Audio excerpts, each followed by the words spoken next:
Šiandien, kai tenka apmąstyti skaitinį šios dienos, kur kalbama, tai pažvelkite, broli, kasgi jūs esate, juk viešpats pasirinko, kas pasaulio akims yra silpna, kas nieko verta, kad mes girtumės tik viešpačiu ir tik jo darbais. Tai išties, tai dar kartą paraginimas ir man pačiai, ir kartu tą mintim, kurią norisi pasidalinti, jog tuomet, kai mes esame silpniausi ir kai atrodo, kad niekam esame tikę, nieko verti, išties viešpats visada mus renkasi.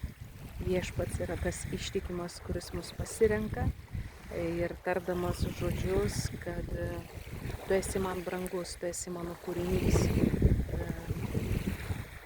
Tai tu esi tas, kuriame yra Kristaus atvaizdas.